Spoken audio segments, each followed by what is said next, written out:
Am I the a-hole for telling my son the truth about why my wife stopped talking to her parents? Her parents always looked down on me, and I can somewhat understand why, given my past and how me and my wife met. At 23, I was a homeless man. My wife was the first person who was nice to me. I almost got kicked out of the small restaurant when I was trying to avoid a rain. She was there and pretended that we were meeting, so they'd let me stay. Got a free meal, and we talked for a long time. She really helped turn my life around. Stuff like helping me fill out a job application. From there, we became good friends. 2 years after that, after getting my act together first thanks to her, I asked her out on a date. Her family never approved of our relationship because they thought I was trash due to how my life was when we met. Which again, I get it. But after 4 years of us being in a relationship, and me having the same steady full-time job to help with the bills for years, they didn't even come to the wedding. Then when my son was born a year after, they still wanted nothing to do with us. So we haven't had contact in years since my son was a baby. Now he's 16 and they contacted us out of the blue. They still don't care to talk to either me or my wife, but they were willing to put their feelings aside to get to know him. We never went into details with him about why we don't talk to them, and has never asked much before. We left the choice to him if he'd like to meet them, and he agreed to it. He's gone over to spend time in several locations the past 3 months. Finally, the other day, he asks us why we didn't keep contact with them. To him, they seemed like nice people, so he doesn't get what the conflict was. They told him we stopped talking over a conflict we had, but left out a part that they were the ones who didn't want to see us. So we told him the truth. My son already knows about my past, and that's something I never wanted to hide from him. We told him they never approved our relationship because I used to be homeless, and they never wanted to be part of our lives since then. He got mad at them, and they are now mad at us. My son doesn't want to talk to them, and they sent us screenshots of some of the things he told them. No insults or inappropriate language, but just what he thought of them. And they think we're a-holes because they were finally building a relationship with him and we ruined it. For now, my son says he doesn't want to be involved with people like that. We've talked to him several times. He still hasn't changed his mind. It was my choice to tell him why, and my wife supported that. Now with how things have turned out, I wonder if I was an a-hole like they seem to think I am. Now for the top comments. Not the a-hole. Did the grandparents actually expect you to lie about the reason for the estrangement? Honestly, I would consider Opie and wife to be at fault if they didn't tell son the truth. They thought we just wouldn't have gone into details about what the conflict was. They probably haven't apologized, I'm guessing. And we ruined it. You didn't ruin anything. If simply saying what happened ruins their relationship, the saying part isn't the problem. Not the a-hole. Not the a-hole. You shared the truth. If that reflects poorly on them, that's because they're a-holes. What a great story, by the way. So great that you were able to get on your feet, find love, and have a family. Not the a-hole. All you did was tell him the truth. They probably had their side of the story told too. He made his own decision after that. Also sounds like a Lifetime movie. You could probably sell the rights to your story and make some money. Next story. Am I the a-hole for calling my ex-husband and telling him that his wife forced our daughter to babysit?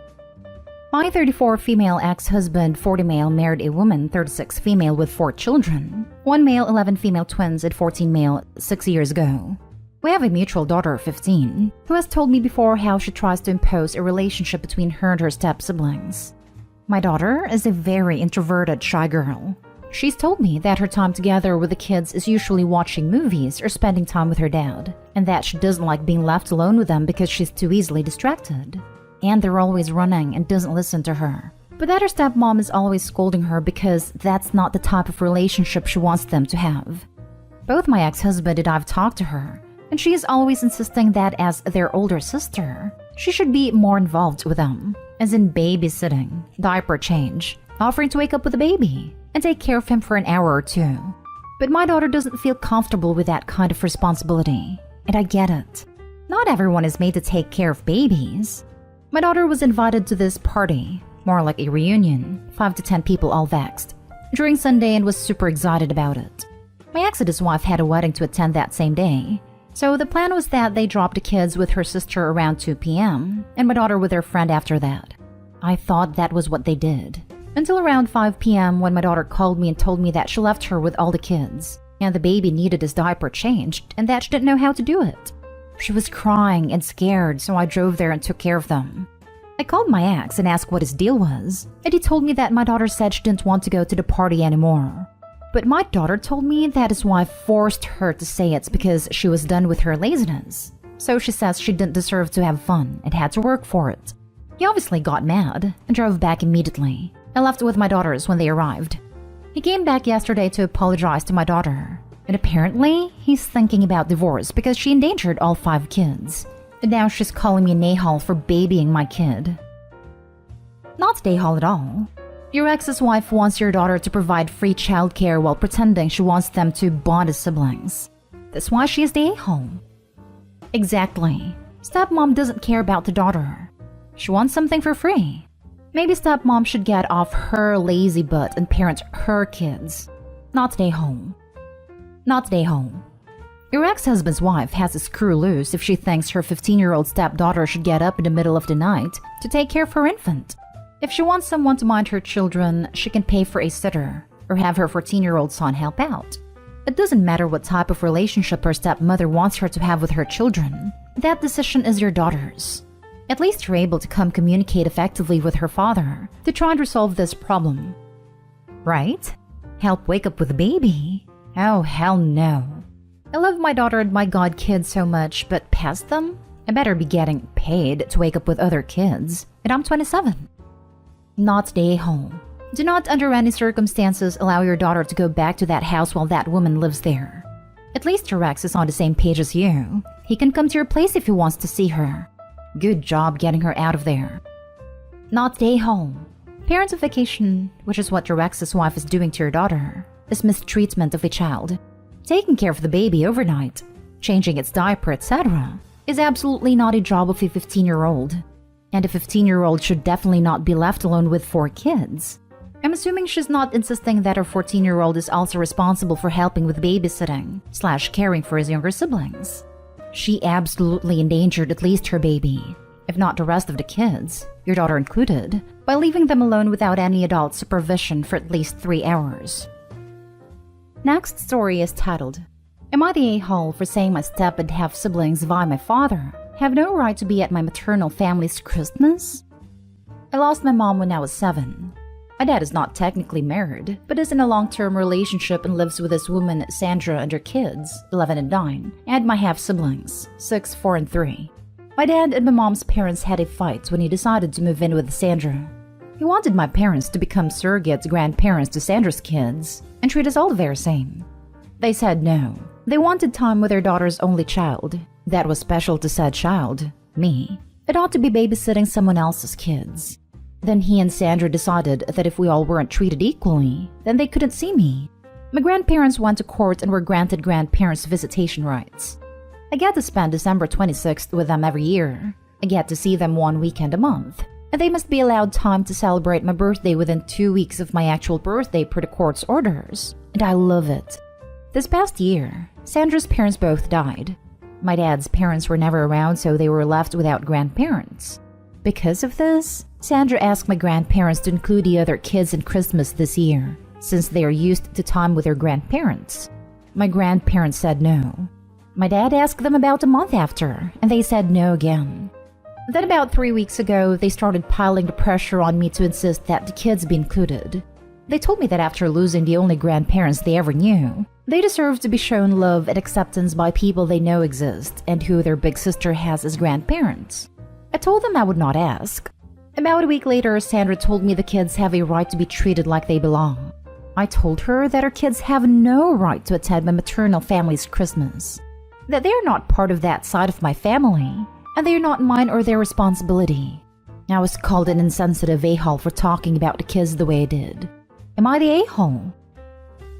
Not the a-hole. Your father and his partner are extremely entitled, and I understand your maternal grandparents completely. They have no obligations whatsoever towards your father and his new family. Literally none. And your father and his partner should not be pressuring you either. This is just ridiculous. I feel sorry for your maternal grandparents. Opie's parents aren't only entitled, but also cruel, manipulative jerks. They try to hold Opie hostage from her grandparents after her mom died. That is just twisted. I don't blame the grandparents for telling the dad and his girlfriend to buzz off. The grandparents love Opie. She's their grandchild. They had to go to court to even be able to see her thanks to Opie's dad. They don't know them other kids, and I'm pretty sure they aren't fond of Opie's dad or his girlfriend for being a-holes to them. I don't get why these two adults are trying to force kids onto people who don't know them. I don't want them. You can't force people to be grandparents because they are older and present. Not they, Hull, but your father and his wife sure are. How dare they try to force a relationship upon your grandparents that they didn't want? I love the fact that they whipped his butt in court for grandparents' visitation. Opie's dad and his lady aren't even married. Not that it makes a difference. Next story. Am I the a-hole for refusing to pay stepkids' medical bills? My husband and I are in a conundrum. His ex-wife has custody of his 3 older children. Per court-ordered parenting plan, we are required to provide health insurance for the kiddos. We do, and she has the information. She is required to attempt to use all insurance available, even if it means the kids see different providers, while we are required to pay half of all uninsured costs. She actively refuses to use our provided insurance because it's provided through my employer. She chooses to use her own. It racks up these massive medical bills and expects us to pay half. After paying for 2 medical bills, we have told her we will no longer be paying half unless she attempts to use our health insurance, per the court order. We are not required to pay if she chooses to not use our insurance. She's hot pissed that we won't pay and is bad-mouthing us to the kids, saying we are deadbeats and Dad doesn't care about them, that he cares about our child. We have an 18-month-old together. When we told her we will no longer pay, we provided her with information for providers that accept our insurance in her area. They live in a rural area, so she could easily contact them and get the kids in. They also live less than an hour away from a giant medical campus that only accepts our insurance, and they come up to it all the time to go shopping, so her excuse that it's too far away doesn't hold water. Example of bill we have paid. Middle child had a strep test. Cost before insurance was $400. Mom's insurance paid $200, so we have to split the difference at $100. If she had used our insurance, the bill would have been $0. Are we the a-holes? I feel like we are a little bit, but we also don't feel like shelling out money we don't have to pay bills she is choosing to incur, and we aren't required to, per the court order. Not the a-hole. You have excellent insurance that will avoid medical debt and provides completely for the children. She's putting her pettiness above the children's needs. I would go to the court and explain this, and that her cost would literally be $0 as well, and that she's refusing to go with the best option because of her feelings towards you. She's free to go back to court and ask for a modification to the court order, although I doubt very much she'd like the actual outcome if she did so. Also, telling the children a bunch of demonstrably untrue things in order to poison their relationship with you is something the court would frown upon when you bring it to their attention. And also, why not use both? My son for a while was covered by 2 insurance plans, and his medical providers already knew what to submit to who in what order, which seems rather obvious, since it increases their likelihood of getting fully paid. I'd be prepared to go back to court on the grounds of parental alienation, not stay home. This isn't a question of AITA. There is a court order, and you are merely following it. I suppose in context, not stay home, but these arguments are what the court order is for. That's what we said. But whenever we have tried to enforce the court order in the past, she throws it back on us, accusing us of starting drama and being a-holes. So at this point, we keep telling ourselves we are doing what is legally required, but she keeps throwing it in our faces. We just tell her required per the court order, and she just can't seem to understand those words. Last story is titled, Am I the a-hole for telling my mom about a message her boyfriend sent me? For context, I, 20 female, received a text late last night from my mom's, 57 female, boyfriend, 53 male. They've been together for a few months and mostly it's been good, but there have been a few fights here and there. For example, a month or so ago, he was making jabs about my mom's weight, and that really hurt her feelings, and frankly, really pissed me off. But he apologized, and we moved past it. Or so I thought. The other morning, they were arguing before they went to work, and I asked her later that day when she got home what the argument was about. She told me he had gone through her phone, and that really upset her because it was a breach of trust. I understood and I left it at that. However, last night he sent me a message around midnight out of the blue. It was pretty long and kind of convoluted, but he basically said that while he was surprised my mom was a BBW when they first met because her photos were so beautiful, he's grown to love her as a person, inside and out, the more he's got to know her. Already a weird start, but bear with me. He then went on to say that he needed me to know the truth, and that my mom was actually cheating on him, and that I loved her, but didn't trust her. Now for today and the reason I'm asking if I'm the a-hole. This morning I showed my mom the message, and she got really angry and showed me proof that he was lying, and that I went through her phone for 5 hours straight while she was asleep, and found nothing but messages to an old hookup from 6 months ago, before they got together. He then pretended to be my mom to this guy and see if he could get info out of him, which was really weird in my opinion. But also, he got nothing. She ended up breaking up with him for trying to come between us and lying to me about her. But I don't know if I was out of line for telling my mom, or potentially being the catalyst to their breakup, even if he was lying. Am I the a-hole? Edit. I forgot to mention that in the message, he also brought up his erectile dysfunction, and that maybe if he was able to have intimacy with her, that she wouldn't have looked elsewhere. Which she didn't. And also, your dysfunction is none of my business. Not an a-hole, and congratulations to your mom for kicking the clown out of her life. Oh my god, this post made my skin crawl. I'm so glad mom kicked this dude to the curb and didn't try to pin any blame on OP. Dude is creepy, and his relationship would have been a crap show. You did the right thing. Why on earth wouldn't you show her these inappropriate and bizarre messages? She's your mother. It is a little better than a stranger. Well done for helping her see the horrible truth about it. Thank you. That's what I thought too. My first instinct was that it was strange to be including me in the first place. That's classic early stage mistreatment. He was trying to isolate your mother from her support system. Several classic red flags in your story. A lot of people would have distanced themselves from the awkwardness. Once the isolation succeeds, violence usually follows. Your quick thinking and loyalty did a real good deed. Not all heroes wear capes.